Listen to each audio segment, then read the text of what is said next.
కేంద్ర ప్రభుత్వం ప్రవేశపెట్టిన బడ్జెట్లో తెలంగాణకి నిధులు కేటాయించకపోవడాన్ని నిరసిస్తూ కాంగ్రెస్ పార్టీ నిరసన చేపట్టింది. ఈ కార్యక్రమంలో మంత్రి తుమ్మల నాగేశ్వరరావు, కాంగ్రెస్ పార్టీ నేతలు పాల్గొన్నారు. బడ్జెట్లో తెలంగాణకు తీవ్ర అన్యాయం జరిగిందన్నారు మంత్రి తుమ్మల. విభజన చట్టంలో ఉన్న ఏ ఒక్క హామీ నెరవేర్చలేదని మండిపడ్డారు. కేంద్ర ప్రభుత్వానికి పన్నుల రూపంలో తాము కట్టేది ఎంత, మీరిచ్చేది ఎంత అంటూ కేంద్రాన్ని ప్రశ్నించారు.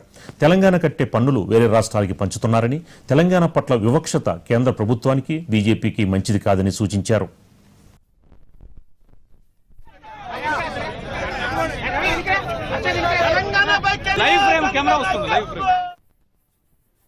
ఈ తెలంగాణ రాష్ట్రం మీద మీరు సౌతి తల్లి ప్రేమ చూపించటం, మోడీ గారికి కేంద్ర ప్రభుత్వానికి ఈ రాజ్యాంగంలో అవకాశం లేనటువంటి పద్ధతులు సృష్టించుకుంటున్నారు. కాబట్టి దయచేసి కేంద్ర ప్రభుత్వం ఎప్పటికైనా తెలంగాణ రాష్ట్రానికి రావాల్సినటువంటి హక్కుపూర్వకంగా విభజన చట్టంలో ఉన్నటువంటి పద్ధతులన్నింటినీ కూడా అమలు చేయమని చెప్పి ఎన్నోసార్లు అడిగాం. అయినా సరే కేంద్ర ప్రభుత్వం నిమ్మకి నీరెత్తనిగా ఉండటమే కాకుండా కక్షపూరితంగా వ్యవహరిస్తుందని చెప్పి నిన్న బడ్జెట్ లో మాకు అర్థమైంది. కాబట్టి దయచేసి పక్క రాష్ట్రాలకి చేయొద్దని మేము అంటలేదు, కానీ దాటితోటి పాటు తెలంగాణ రాష్ట్రాన్ని కూడా చూడాలని చెప్పి ఆ బాధ్యత ప్రధానమంత్రిగా మోడీ గారి మీద, కేంద్ర ప్రభుత్వం మీద ఉన్నదని చెప్పి మేము డిమాండ్ చేస్తున్నాం. ప్రజాస్వామ్యబద్ధంగా మేము కట్టే పన్నులు, మేము కట్టేది ఎంత, మీరు ఇచ్చేది ఎంత, మేము 5% జిఎస్డిపికి మేము సహకరిస్తా ఉంటే మీరు 2.5 కూడా మాకు సహకరించట్లేదు. కాబట్టి దయచేసి మేము జిఎస్టికి ఎందుకు ఒప్పుకున్నామంటే భారతదేశం మొత్తం కూడా అభివృద్ధి జరగాలి. కాబట్టి మేము జిఎస్టికి ఒప్పుకుంటే